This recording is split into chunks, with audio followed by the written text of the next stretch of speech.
Welcome to Create Your Happy, the podcast that empowers conscious women in life, relationship, and business. I'm your host, Christy Holt, happiness, hussy, and conscious funpreneur on a mission to change the world one beautiful soul at a time. Now get ready, because on this very special bonus season, we are going to take your entrepreneurial journey to a whole nother level. These uncut conversations are designed to support you as you unleash your entrepreneurial brilliance upon the world. My incredible guests and I have come together with a shared vision to empower women to fully embrace their humanness, find their unique voice, and lead with love. All right, gorgeous, it's time to get curious and become inspired. It's time to create your happy. Welcome to this week's masterclass, another masterclass in the incredible series, and I cannot wait to share this incredible conversation with my guest today. Jessica Barna is a productivity and profitability coach, and she's here to chat with me about people-pleasing and entrepreneurs. As you all know, this is a subject near and dear to my heart and something I'm very passionate about sharing with the world. So I'm really looking forward to this conversation. Welcome, Jessica. So glad you're here. I would love for you to just kick us off by sharing a little bit about who you are and what you're up to so we can get to know a little bit about you, and then let's dive right into our conversation. Yes, thank you for having me. Super happy to be here and also excited for the conversation. So I'm Jessica Barna. Like you mentioned, I work with entrepreneurs on their productivity and profitability. So typically I'm working with entrepreneurs that are overwhelmed and underpaid, and we fix that for them. So this is a very relevant conversation for a lot of the clients that I work with. I have an executive MBA. I've been working with small business owners for a little more than 12 years, and I'm kind of on a mission to eradicate entrepreneurial poverty. I think it's really sad that so many entrepreneurs work so hard but earn so little, and it doesn't have to be that way. Absolutely. I feel like there's a stigma in the world of healers and spiritual teachers and these kind of people that it's not necessarily right to earn a lot of money doing those things, using those gifts. So there's a lot of unlearning and unconditioning, deconditioning, if you will, to sort of strip away some of those things that are actually no longer serving us and not actually the truth. And as well, I would say, I'm super passionate about talking about people pleasing because I want to see everyone step into their authenticity and truly shine. And the way that you do one thing is often the way you do a lot of things. So if you can nip this one in the bud in one area, you're going to actually see results across the board in quite a few areas, not just in your business with your clients, but with your partner at home, with your friends, with your kids. So such an important topic. Yes, I agree. I think we are going to be covering, under the umbrella of talking about entrepreneurship as you're right, as they're making improvements in areas in their business, it's going to filter down. And then also, if you're not an entrepreneur, this is still totally relevant because you're going to see the topics that we are going over. They might resonate with you quite a bit.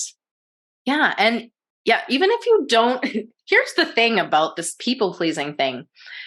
Is it can be really insidious. You might not even recognize it, right? You might not realize that your nervousness behind the camera might have something to do with people pleasing, or your tendency to over edit your content to death might be actually something to do with people pleasing. So sometimes we just really need to bring to awareness where this is showing up, right? Because sometimes we might be sort of unaware of it running in the background. Definitely. Yes. I think people pleasing and that perfectionism, they're closely tied together and interweave with each other. The perfectionism really holds us back, right? I call it analysis paralysis as well, right? When we're so overwhelmed with the making it perfect or getting all of the information or being quote unquote ready, which is an illusion. There is no such thing as perfect, right? So I don't know what we're all aiming for here, but it's not real what we're aiming for with the perfectionism. But we can step into our authentic voice by getting to know ourselves a little bit better. And I think from my perspective, I really think that people pleasing is a childhood wounding. It is a trauma that has caused us to seek external validation instead of creating that validation from within ourselves. And this is actually something that's relatively easy to overcome. I mean, it's not like snap your fingers kind of overcoming, but by getting to know who you truly are, you're going to be able to express yourself more authentically. And so this does require, like I said, a little bit of this unlearning, a little bit of self-discovery, a little bit of compassionate inquiry into who you are and what feels in alignment for you. What feels good in your body? What lights your fucking soul on fire, as I like to say, because that is what you should be focusing on and doing more of. And, it's tricky to do that if you're worried about what other people are going to say or think, or if you're trying to manage the emotions of people around you. It can be really sticky. Yes, definitely. Yeah, I think you're totally right about it going back to childhood. And if you think about like the way that even just we went through school, it's about grades, it's about measurement. You're either a good girl or a good boy or not. Like it's very black and white. So I think just a lot of the structures that we have through adolescence kind of sets us up to worry about what other people are thinking and to seek that validation through some sort of measurement that's not internal. Yeah, absolutely. I mean, the educational system is basically set up to put us in a box, to filter us into one way of thinking. And now it's not the teacher's fault. So if there's teachers out there listening, like, I'm not coming for you. I'm just stating the whole educational system as it were intended, as it was created to train people, to train children up in a certain way, right? And so we've been taught for, oh gosh, how long our whole lives, we've been taught about self-esteem. And I think there's a massive problem with the idea of self-esteem, because again, this is external validation. This is finding validation based on your doing, based on the things that you're doing, your performance, your earning. And we grow up then with this idea that a healthy self-esteem actually means doing the things, earning our way, proving our worth, all of these things. And the truth is that's not that's not the way, right? That's not actually the way to feel seen and heard and loved and accepted. And so when we grow up, we're seeking to find these things outside of ourselves. We want to be seen. We want to be heard. We want to feel connected to other people, loved and accepted for who we are. But if we're not showing up in our authenticity, we're not actually creating an opportunity for those things to truly happen. We're wearing masks. And so when someone else comes in and says, oh, you're great, we have this voice in the back of our mind that says, oh, but you don't know the real me. Right. And so we still end up missing the mark, even if we're getting outside accolades. We can feel like, it's really freaking fleeting, because that's not where it's meant to come from anyway. So that's why you're going to find it to be very fleeting, or you're going to get there and you'll be like, this didn't really make me feel as good as I thought it was going to make me feel. I made the goal. I reached the destination, and I still don't feel happy or successful or at peace or joyful or whatever it is that you thought that achieving that outcome would create for you. And I talk a little bit about that childhood wounding in my masterclass. And actually, I'm going to throw the link below for anybody who wants to dive into that childhood trauma piece of it, because that's what I covered inside of that masterclass, the People Pleaser's Path to Freedom. And that is sort of like your first stepping stone, in my opinion, to overcoming these people-pleasing tendencies. First of all, you have to be aware of where it came from, why the fuck that's happening. And then, from that place, we are actually much better equipped to create a creative solution to move forward. And so that is covered in that. So we won't talk too much in depth about that today, but that is an excellent resource for anybody wanting to dive a little further into this. But Jessica, tell me a little bit more about how we can, as entrepreneurs, really start to overcome this people-pleasing tendency in our business, in our daily life, but really specifically in our business. And we're going to see that ripple out to these other areas of our life. Like we said, you can't not have that happen. Yes. So I think, like you mentioned, recognizing it is really the first step. And I think that we'll cover some topics that you might not even know would be related to people pleasing tendencies, but they are tied together. So undercharging or not feeling confident during sales calls, booking your schedule so tight that you don't have time to like have creative work, have time to yourself. These are some of the common things that I see.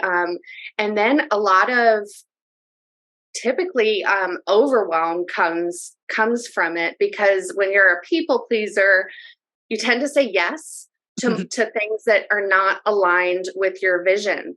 And so you're saying yes to all this stuff, and it's not jiving with your vision. So I think that's another really important thing for entrepreneurs, is to have a super strong and super clear vision, so that when all these opportunities come in, you have something to see if it's aligned with, rather than just trying to do what's best for the other person, or just say yes, or because saying yes is really taking the easy way out until you actually have to deliver on it. And a lot of times, like once you say yes to something, all of a sudden it's been a month and it's time to do the thing that you committed to, and you realize, whoa, this was a much bigger than what I expected when I just agreed. Yeah, it's hard because we, as humans, it's a very natural tendency to not want to disappoint other people, and that's not a bad thing. That's a wonderful characteristic to have, to want to give to other people. The problem comes in when we're taking that too far, and we're saying yes when we mean no, we're saying no when we mean yes, we're not saying what we actually want, and we're sacrificing ourselves to keep up with the demands that we've made promises to.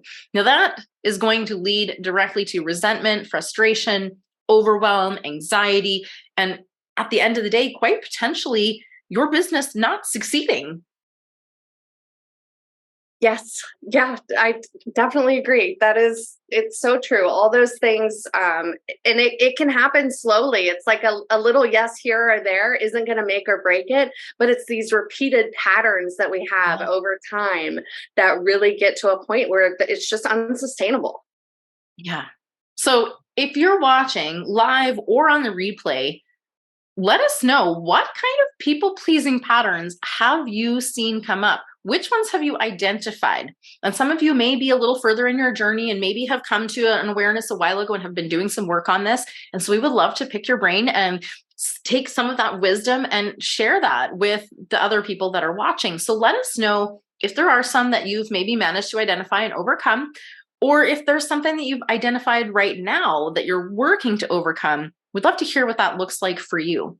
And that way we can maybe even tailor our responses a little bit more. Of course, if it's on the replay, we'll get back to you in the comments later. So what would you say, Jessica, is what's the first step if our entrepreneurs listening are now identifying some of these patterns and they're like, well, what now? Where do I start? Yes. Well, I think there's kind of three main categories that I've found that people pleasing really pops into. So I do want to cover those as we continue our conversation. And I think the big ones are neglecting of self-care. I see that a lot, and that goes straight into the business. Your email is out of control. You're not taking the time to keep things organized. It just feels chaotic. That's like a symptom of not taking care of yourself and your business. And then feeling overwhelmed is another one that is super common, because you're taking on all these other people's expectations, and lack of boundaries. So I think pick the one that resonates with you the most. And I'd really like to go through and cover some of our suggestions for each of the areas. So I think like getting started with self-care, this is so common, and it's common amongst women. You can definitely see it filter down into the way that the business is set up. But looking at your daily routines and making sure that you're making time for yourself, that you're sleeping, you have a consistent sleep schedule, can make all the difference for how your days operate and how you feel and how you treat others. So a lot of people have very inconsistent sleep schedules, and I think don't recognize how that actually affects them. So if you're someone who is like sleeping inconsistently or getting too little sleep, like that doesn't set you up. or too much that, and then it's like lethargy. Yeah. Right. You like waking up like you had a nap and you know those naps you wake up from, you don't know what day it is anymore. Like if you're waking up like that in the morning, there's something to look at with the sleep, right? Yes, definitely. So sleep would be that's a good, just foundational self-care. And then also like get some exercise, move your body. Like our bodies are meant to move, and productivity increases when you're moving your body, and it there's the endorphins going on, and like just feel better about yourself when you're moving your body. And a lot of entrepreneurs say like, I don't have time, I have too many things to do, like it's not a priority. And I think it needs to be a priority, because it's your body, and that's what like fuels your whole business and fuels your mind. And We got to take care of this vessel. This meat suit needs a little bit attention. Otherwise it's not going to keep performing, right? yes. So that self-care is so crucial. And the number of times I have seen women's more so, but men too, but we're talking to women in this crowd. Women say, I don't have time for me. And it's not actually the truth. The truth is you do have time, because I know, like you, I'm also scrolling social media. I am also staring into the pantry. I am also, I don't know what else I'm doing, but distracting myself from doing the things that I ought to be doing from time to time. And the truth is, if you prioritize the things, you create time to do it. You will make time, you will put it first in your schedule, and you will not spend time scrolling on social media or playing games or any of these other things until you have completed those things that you're wanting to prioritize. And I know that's hard. And I know it's super hard especially for moms out there that feel like the moment their alarm goes off, they have to hit the ground running. I want to encourage you today to set that alarm 5 minutes earlier. You don't have to get out of bed 5 minutes earlier. You don't have to do anything really in that 5 minutes. I just want you to wake up and take that 5 minutes for you, right? Spend a little time in meditation. I call it a meditation. Like that first 10 minutes or so that you're waking up, that you're moving from sleep into waking mode, it's actually a really powerful brainwave state for you to take in information and really digest it into your subconscious. So take advantage of that. Start the day with putting yourself first, and you're going to see that ripple out, and you're going to be more productive, more creative. This is going to flow with much more ease, and you're going to have a lot more clarity about what you need to do next, and what next step you need to do. And then taking those little tiny breaks throughout your day to say, what do I need right now? What do I most need right now? What would feel most nurturing or loving to me right now? Especially if we're reaching any of those states of the overwhelm or the anxiety. That's perfect.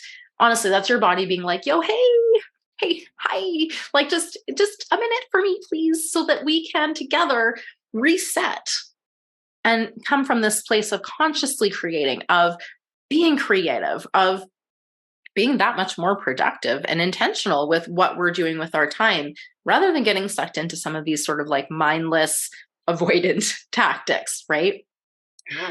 And I think I'm gonna send it back to you in just a second. I just want to, like, something that really weighs on my mind is that so much of society has told us that self-care is selfish. And so I want to remind you that that is bullshit, because you are actually not at your greatest capacity to help or serve other people, which is why I know I know you're here in this community, because you have a heart to serve people, to help people, to make a difference in the world, to change the world. But you do so by working on yourself, and it flows from the inside out. And self-care is not selfish. It's required. It's necessary so that you can be at this state of overflow, which actually makes the giving and the helping actually that much easier. Yes. I love that you mentioned the 5 minutes in the morning, because one thing that I have noticed is people tend to have an all or nothing mindset and blow things out of proportion. Like, I don't have time to exercise because I have to change clothes, find my socks, get my shoes, drive to the gym. And they just build it up to be this huge thing, when really, like, it can take like 3 minutes to get ready to go to the gym, but it feels like such a big deal. And the other, like 5 or 10 minutes of walking outside every day, that can make a huge difference. That's 5 or 10 minutes. So I think like a lot of people avoid getting started with things because they assume it's just going to take so much Yep. time.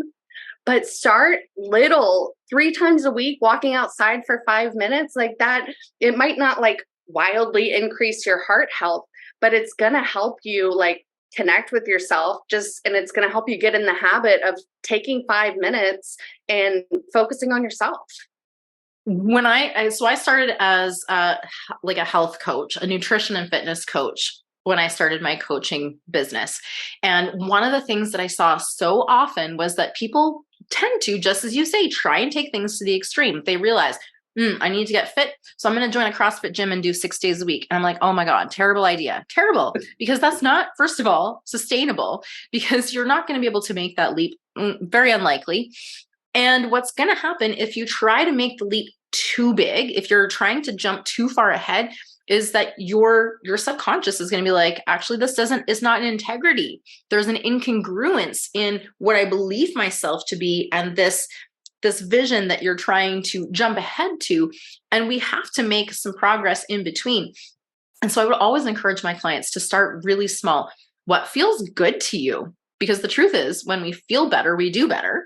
And something as simple as a walk around the block once a day will help you to feel better. When you feel better, then you might realize, you know what, maybe I'm going to go around the block twice.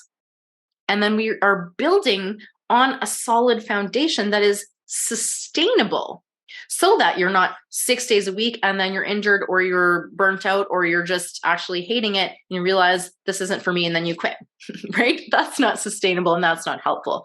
So it doesn't have to be anything huge. It can be a walk around the block. It can be 10 squats at the sink after you brush your teeth. It can be 10 jumping jacks just to clear your mind and create a break in between client calls, or just to break up that anxiety. A little bit of movement can really help that energy flow through and out so that it's not becoming stagnant and holding us stuck in that place of anxiety. Yeah. And one thing when it comes to self-care, especially since we're kind of focused on entrepreneurs here, there are certain things that for ourselves we do as self-care. I mean, hopefully you're getting your teeth brushed, hopefully you're getting in the shower, and some of the basic things. There are basic self-care tasks for your business as well. And I find a lot of times they also get kind of pushed to the side, or people don't look at them as self-care. So taking care of your emails, returning all the calls, answering your messages, doing your marketing activities. Those are like basic kind of business necessities just to keep your business like healthy and running.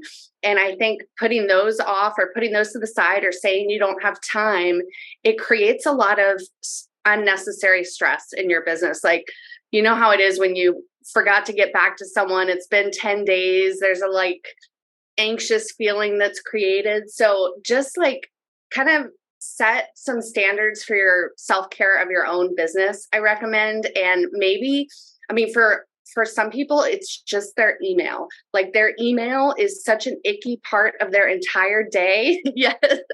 It's hard to stay on top of it. So that can just kind of be a basic starting point, or your messages on Facebook, just so you can kind of get rid of those feelings of overwhelm and anxiety, and you're scared you're going to miss something. So as we're talking about self-care, I want to say your business needs some self-care too. And I would say unsubscribing from emails that you're not ever going to read is self-care. So that is one thing that I have been doing lately. So honestly, if I was on your email list and I unsubscribed and you happen to notice, apologies, but it's not you, it's me. It's that I don't read emails. I don't use my email really for much of anything. And unfortunately, when it gets flooded with all of these emails that I'm not going to get to, it makes it really hard to find the ones that I do want to get to, or the ones that I need to see and read. And so I've been on a kick of sort of unsubscribing from emails, and you know what? They're amazing emails. They're lovely, but I just don't feel like that's my priority right now. You can always resubscribe later. So getting a little clear out. And while I'm doing that, I'm deleting all of the past emails from them. Again, no offense, but I'm not going to go back and read them. And I've got, I don't know how many emails in that inbox, but I have over 1,000 unread messages I'm probably not going to go back to. So these little tiny steps, this could be one email a day. When you get one, you're like, actually, don't read that consistently. Clear it out, make space. That is self-care. And I don't want to go down too much of a tangent on email, but speaking of being a people pleaser, I have noticed a lot of people stop email marketing or are scared to email market because of those unsubscribes. Yes. They take the unsubscribes so Personally. Yep. personally. And it's not like that. So like if you're identify with people pleasing, then it's like a punch in the gut. It's like you failed when someone unsubscribes, and it's simply not like that. So press on with your marketing efforts, even if people decide to leave your sphere. It's not that you failed them. It's just something that's going on in their life. And the way I look at it, if they weren't going to read the emails anyways, it's not really much of a loss. And it isn't personal against you. In my case, I know damn well, I love these people. I know I'm subscribed to these incredible people and it's all good, but I just don't have they're not my priority to read emails. And a lot of the same people I'm following on social media. So I figure I will just see them there. It's not about them. It's just about the delivery method, right? So if we can remember that when we're on the flip side, when someone hits that unsubscribe button, I look at it the same way when people unfollow or leave my group in the same way, because you know what? If it wasn't vibing for you, that's okay. Let's clear it out. Let's make space. Let's improve the reach for the people that are interested in hearing it. Yes, definitely. So I want to kind of move on and start talking about overwhelm, which is another like big one. Big that I see in entrepreneurs. And so what does this look like? Not being able to keep track of all the things that you committed to. So missing appointments, not having time for those essential self-care, basic business, taking care of the finances, taking care of the marketing, responding to all your messages. And then, overwhelm, I think, is created by not having like a clear vision that can kind of drive your decision making. Yeah. And then just saying yes. Like saying yes is such taking on too much. Yeah. If you're saying yes too much, without kind of considering what you're actually committing to, because people drastically underestimate how long things are going to take them. Unfortunately. We sure do. So when it always takes so much longer. So when you're saying yes to a 1 hour meeting, like you got to realize, well, you got to check out that person's website, do a little research, drive to the meeting, get dressed. Like there are a lot more things that expand. So I think knowing what you're saying yes to and being realistic about whether that can fit into your schedule is really important. And I think really getting clear on what your intentions are, what you intend to create, what message you intend to put out into the world, and really checking in with yourself when opportunities arise. Does this match with my intention? Will it move me forward toward my intention? Or is it just a distraction? Because there are plenty of distractions. And if you're not clear on that specific intention, you're going to probably take on too many things that don't actually help you get towards that outcome that you're desiring. And then of course you're going to be overwhelmed, because getting to that intention state is now blocked by all of these extra extraneous things that are actually not helping you get there, right? They're actually a distraction and taking you in the other direction. Yes. And I see overwhelm. I believe it like totally slows us down, just like a computer when you have too many tabs open. If you have too many kind of open loops or things that you've committed to or things in your brain, it can like really slow down your productivity in important focus areas. So one thing, like if you are feeling overwhelmed, one of the biggest things that I recommend is you got to get it out of your head, because get it on paper. So then I even like to do Post-it notes of all the commitments that I have so I can rearrange them, group them, batch tasks, prioritize, figure out what to delegate. So I think a lot of people hold so much stuff in their head and aren't using the power of plain old pen and paper just to get a list and to actually see it in front of you. Oh my goodness, like what have I done? Yeah, it's interesting talking about overwhelm, because I had this realization about a couple of years ago. And the realization ultimately was I was feeling really overwhelmed. I woke up one morning, just like a regular morning. There was nothing special about the day, but I woke up feeling, oh my gosh, I am feeling so stressed out and overwhelmed. Like my brain, my mind was just going 1,000 miles a minute. And I was like, oh my gosh, like there was like this feeling in my gut of like overwhelm central. And then I realized that most of the overwhelm was being driven by the thoughts in my head. So I was, in effect, now this is like hard to hear because it's hard for me to put this all together. I was like, oh my God, I'm doing this to myself because I am thinking and perpetuating this thought pattern of overwhelming thoughts. And I was thinking, I got to do this, I got to do that, I got to do this, I got to do that. So how do you solve this overwhelm pattern? Well, first of all, I wrote a book on how you can get out of overwhelm and anxiety. It's called Unstuck for Women. It's on Amazon. So if you want a step-by-step guide there to build a toolbox of resources to really work on overwhelm in general. But one tip I wanted to share was just reiterating what you said. Write that shit down. Get it out of your mind and onto the page so that you don't have to continuously remember, right? Which is why we try and like ruminate and remember the things because we're like, oh my God, I don't want to forget to do that. So we're like thinking about it. Don't want to forget. And it's adding to our own overwhelm. And it creates this cycle, this spiral of overwhelming thoughts, which then very quickly will slide into anxiety if we leave it unchecked. And the simple solution is to, first of all, recognize we're not our thoughts. And that can free us a little bit from that. We're not our thoughts. We're the observer of our thoughts.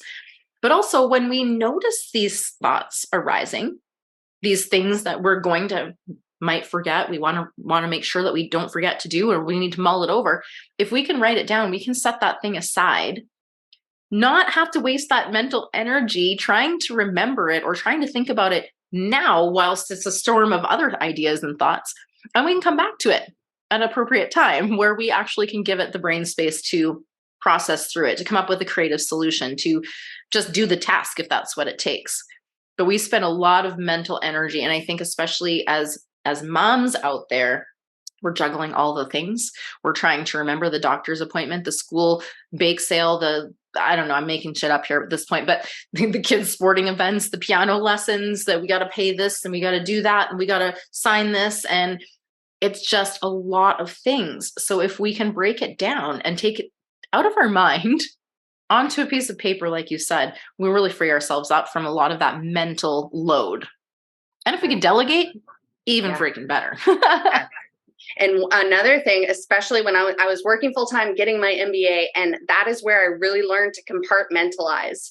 When I am doing schoolwork, like I could not think about my work priorities. It was not time to do that. Like I had to containerize.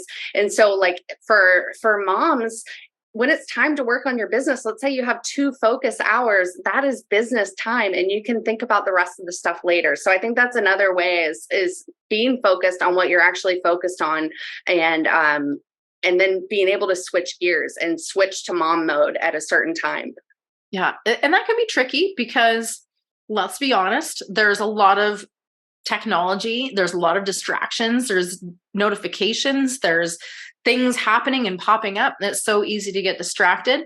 So it's really important if you are setting aside, and especially if you're a mom and you've got a limited amount of time available to work on your business, that you remove the distractions during that time. You know, I slap a Post-it note on my door if I'm recording, like, don't come in here. Don't interrupt me. This is not the time to ask for a snack. Get your own snack. You know, and I have my phone on silent almost all the time. So apologies if you're messaging me and I don't see it in a timely fashion. That's why, because I figure I look at it more than I need to. And so I don't need it notifying me that I've got another message every 10 seconds. I like to just dedicate my time to check in on that when I have time and space to check in on it. Sometimes that means putting my phone in the other freaking room so I can focus on a task on my computer.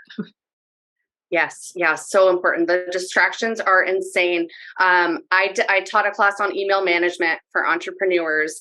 The average professional is checking their email 74 times a day.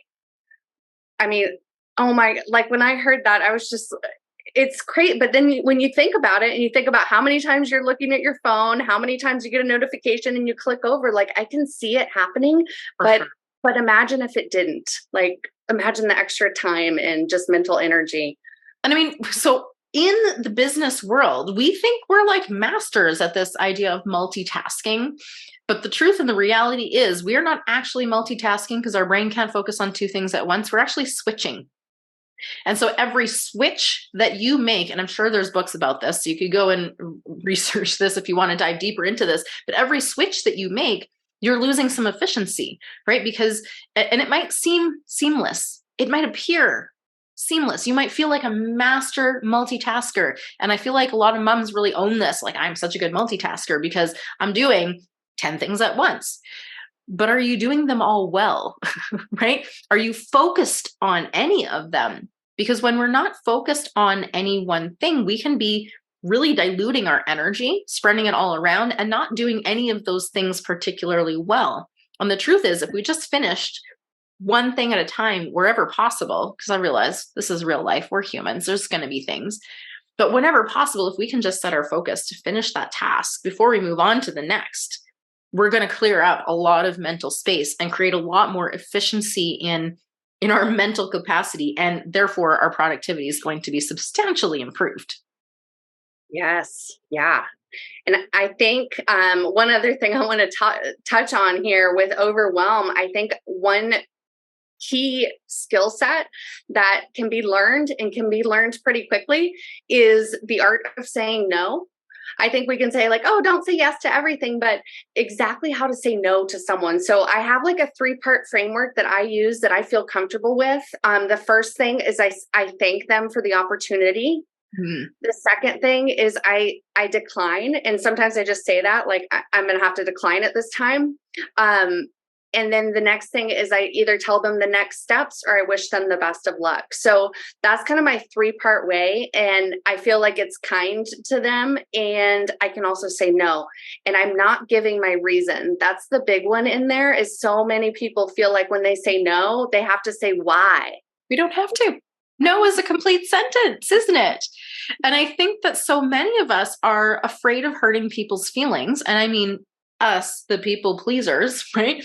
We worry about hurting people's feelings. And I believe that's an empathic sort of way of going. And of course, even if you overcome the people pleasing, you still don't really want to be someone who's going around hurting everyone's feelings on purpose. That's not where we're going. But you can express your needs in a kind way, which leads us into this talk about boundaries, because let's talk about boundaries. Yeah, it's a big These boundaries, and there's so much confusion out there about what a boundary truly is. And a lot of people really view them as a wall, as a big, tall wall to keep people out. And that is not what boundaries are truly meant to be about. I view boundaries as a bridge, as an invitation, as a way to create deeper connection. And I read recently, and I keep butchering this quote, and I should actually pay attention to what it actually exactly is. But in Brené Brown, Atlas of the Heart, she talked about boundaries being a way of loving you and me simultaneously.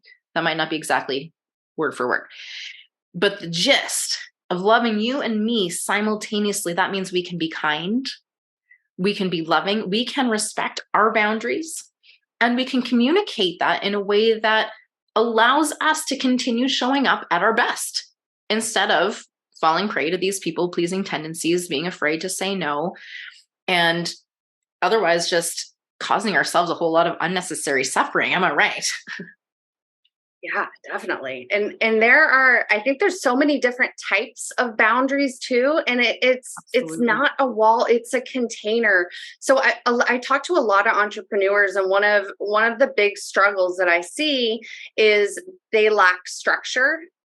And so it's kind of it's always a free for all. Like their life is a free for all, work and and home life blend together. And so when you can kind of create a little more structure, a little more routine, that's how I see boundaries.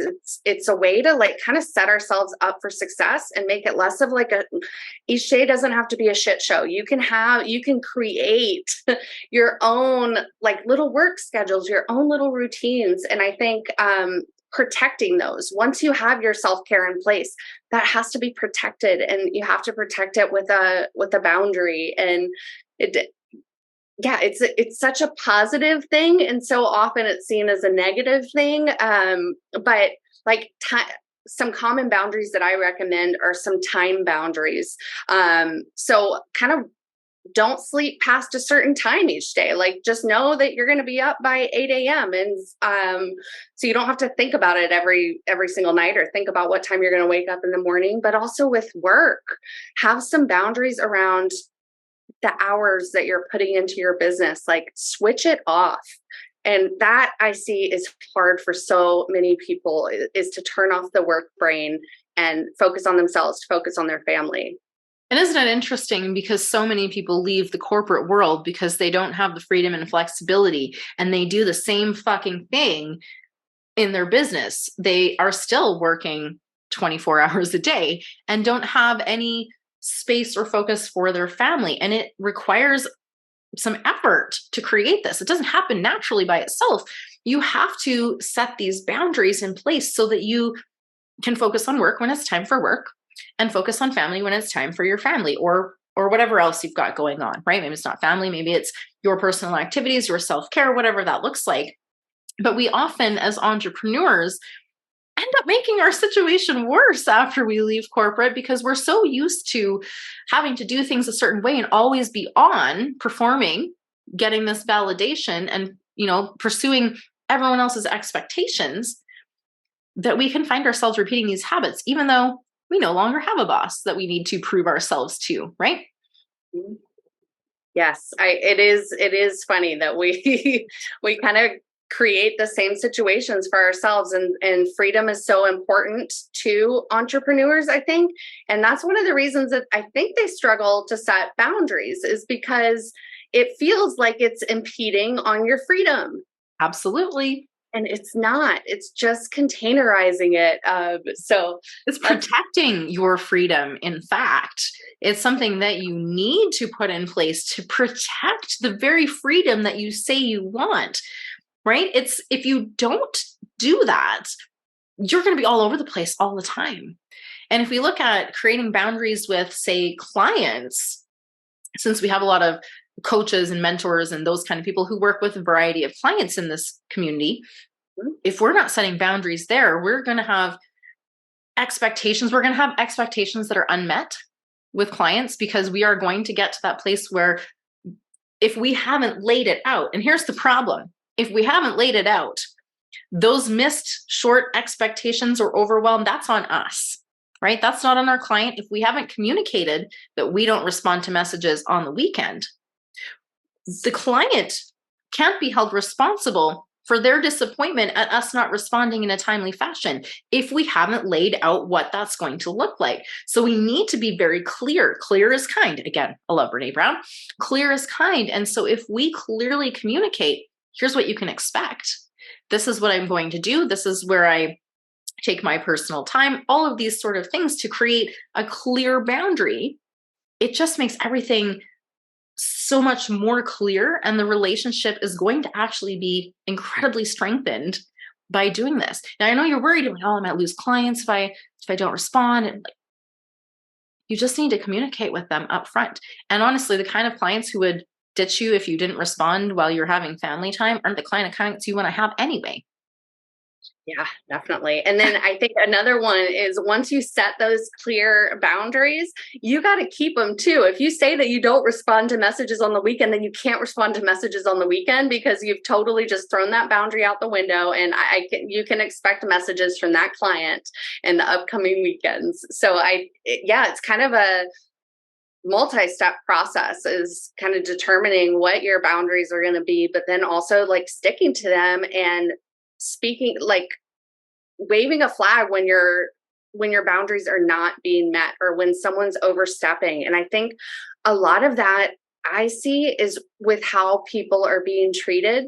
I think that we need to have boundaries for ourselves and how we're treated by our spouses, by our friends, by our family, by our clients, and knowing that your expectations for other people and how they're going to treat you is really important. And then saying like, hey, that wasn't cool, or, that made me feel like really icky when you said that. Like, Yeah. so speaking up can be really hard too, because it's easier to keep the peace when someone steps over a boundary. It's easier to be quiet about it. And very typical of a people pleaser, right? Because the people pleaser typically wants to avoid conflict. They tend to be avoidant in nature. So they want to avoid conflict. They want to manage other people's emotions. And it can very quickly slip into you not saying anything, you not holding up your boundaries. If you're not clear, if you're not communicating them, and if you're letting people walk all over them, again, that's coming back. That's back to you, right?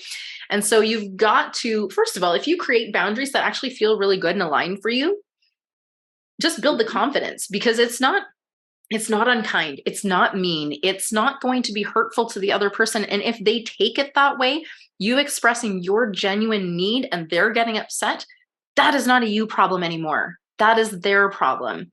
And we have to be able to sort of create this separation between us and their response some of these times, because otherwise we can end up taking it so personally every time, when the truth is we're allowed to have our boundaries. We're allowed to express ourselves. We're fully in our right to show up as authentically us. And not everyone's going to like it. That's just the fact of the matter. And the sooner you can get on board with not everyone's going to like you, the better it is going to be for you, so that you can stop worrying about, I have a video about stop worrying about all what those judgy McJudger pants are saying about you, because honestly, that's actually just a projection of their own insecurities almost all of the time. If things are coming up for you, if you're feeling an emotional response to something, that's something for you to look at. But other people's opinions and judgments, now that's not even about you. Mm-hmm. And I think with this especially, it takes practice, and starting small and getting some practice under your belt is really important. So kind of think about areas where you felt icky about something that happened and you felt like maybe you should have spoken up, or you ended up doing something that wasn't in alignment with you. Like, that's a good place to put in a baby boundary and get some practice saying, no, that doesn't work for me, or I'm not going to be doing that, or I'm not comfortable with that. Like, practicing saying some of these things will make it easier for you in the future. So it can be hard, but this is one of those things, like, start little and then build up over time. I mean, if you're a coach, you're likely having a whole bunch of cold DMs into your inbox. Those are a great place to start with creating those boundaries. And instead of simply avoiding them, you could create a boundary and say, and practice these words that you've suggested, right? Saying, no, it's not for me at this time. That is using your voice. And you don't have to worry about upsetting people. And I think a lot of times, myself included in the past, for sure, I have made excuses for why I don't move forward with something. I have come up with, like, I don't know, stories about why that won't work. And you're right. We don't actually need to have any of these excuses or any of these stories. We don't need them. We don't need to have even a reason aside from it's not for me. And so instead of making excuses and saying, I don't have time, I don't have the money, it's, I'm not sure about this, and leaving this interaction actually in an unknown, uncertain space, it's actually more kind to be very direct and say, this is not for me at this time. Thank you. Clear, kind, it's done. There's no questioning. And you know what? The truth is, you probably, if it's not for you, you don't want them coming back around asking you again and again, because you've left the door open because you just couldn't say no. And you told them you don't have time right now. Guess what? They're going to circle back and see if you have time now, right? So if it's really not for you, you can just say so. Free yourself, free them. It's as clear as kind. Yeah, that's a great place to practice because you're probably getting tons of those. And yeah, just no, that doesn't work for me. No, I'm not interested. No is powerful. And another thing that takes practice, I think, to get comfortable with. Yeah, It's worth it. absolutely. It's And the really worth more we practice these things, the easier they become. The more it. we stretch our comfort zone. I know right now if you're kind of stuck in some people pleasing and this isn't something that you're accustomed to doing, it will feel a little bit uncomfortable. So does brushing your teeth with your non-dominant hand the first few times you do it, but you can build skill, you can build confidence, and you don't build confidence before you do the fucking thing. You build confidence while doing the thing, right? And as well, clarity comes in the action and not before, typically as well, right? Baby steps in the direction, open up the clarity to what is next, what is next, what is next. And that can be a way out of the overwhelm and the analysis paralysis and the perfection if we just focus on what is next, and really stepping into just that next piece instead of trying to plan it all out in advance. So much freedom. I would love for you to share any offers that you have, any ways that our listeners or watchers can find you so they can get in touch if they're interested in really getting their productivity and profitability in their business up to par. I know, Jessica, you are like an accountability queen and you really help your clients to stay on track with their goals. So let us know, what does working with you look like and how can people get in touch? Yeah. So I start off everybody with a business clarity call. And this is going to be especially valuable if you're not super clear on your vision and not super clear on, where you're going and your boundaries for yourself. It's getting really clear on the vision. And then next, figuring out how your business is going to get you there. A lot of people are really lack clarity on how they have this vision, but how are they going to actually get there? So we talk through that. And then we also identify roadblocks or challenges standing in the way. Typically, I'm working with people who their organization and prioritization and productivity are definitely getting in the way. And I feel like the best gift that we can give to our businesses is maximizing our time, because we are the asset. And so if you can increase your productivity, you're going to increase your results in your business. So that is something I would love to offer everyone in this group, is a complimentary business clarity call. They typically take about 45 minutes. People have been getting a ton of value from it, and I love doing it. I love hearing about people's goals and dreams, learning about their businesses, and then putting the pieces together. Fantastic. And so where can people best get in touch with you? Is that here on Facebook or? Yes, I would love a message on Facebook. I can also drop a link in Facebook where you can schedule directly with me. And yeah, it's a really fun time. People get a ton of value. So I would be very excited to work with any of you on that. Fantastic. And I'm going to throw in there that if you are looking for some guidance as far as overcoming that people pleasing, maybe more from a personal standpoint, more in your personal life and your relationships with yourself as the priority, right? But as well, the relationships external to you, your spouse, your kids, your coworkers, your clients, all of the relationships that you have are impacted by the relationship you have with yourself. And so if that's something that you're interested in exploring, I'd love to share more about my program, Authenticity Unleashed, with you. So definitely reach out. I'd love to hear from you and share what that could look like for you and how that can take your relationships and your life to another level of creating the dreams that you truly desire and deserve, because that's what you're meant to be doing. You're not meant to stay small and stuck in these patterns. And the fact that you are starting to recognize these patterns coming up, this is a perfect opportunity for you to take those next steps to make a change. So thank you so much for sharing all of your incredible wisdom with us, Jessica. Do you have anything else that you'd like to share before we wrap up this, I think, super valuable call? I would love your feedback from everybody watching now or on the replay. Please let us know what you thought. Did you find it valuable? What were your biggest aha moments?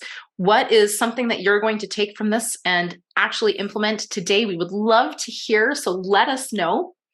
Jessica, any last shares? That was my thing, is take some action from this. It is so easy to consume, but it's really hard to create behavior change. So just start with something small. I feel like we've given you a lot of different ideas, but we would love to hear about what you're going to start doing differently or what you're going to adjust. And let's keep this conversation going. I know we both love talking about this stuff, and we'd love to hear your input and how this sat with you. Yeah, absolutely.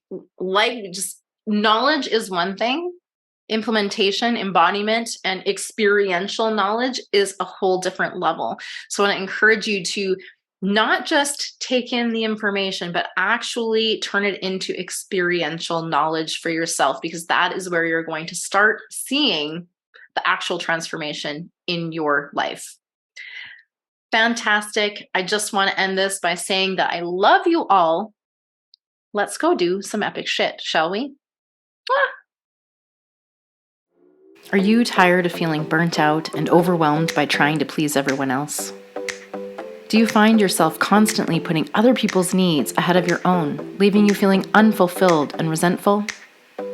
Break free from the cycle of people pleasing and take back control of your life. Learn how to identify and break free from the patterns of people pleasing that are holding you back. Learn practical tools and strategies to set healthy boundaries and prioritize your own needs so that you can find a sense of peace and fulfillment in your life. Imagine waking up each day feeling energized and excited about your life. Imagine living life on your own terms. Don't wait any longer to take control of your life and find true happiness. The Path to True Happiness and Authenticity, a masterclass for people pleasers. Thank you so much for joining us on this episode of Create Your Happy's special bonus season. I trust this real, raw, uncut conversation will fuel your inner fire and provide you with the practical action steps needed to propel you forward. It's time to unlock your path to consciously creating an impact and leaving your legacy. If you've enjoyed this episode, please like, subscribe, and share with other women in your life who could use a little extra inspiration today. My guest and I would love to hear from you. You'll find the links to connect with us both in the show notes. And if you're ready to take your life, relationship, and business to the next level, I invite you to consider working with me one-on-one. Together, we'll up-level every aspect of your beautiful human journey to create the fulfilling relationships that you desire and deserve. Reach out to learn more about how we can embark on this transformative journey together. As always, get out there, have fun, be you, and create your happy.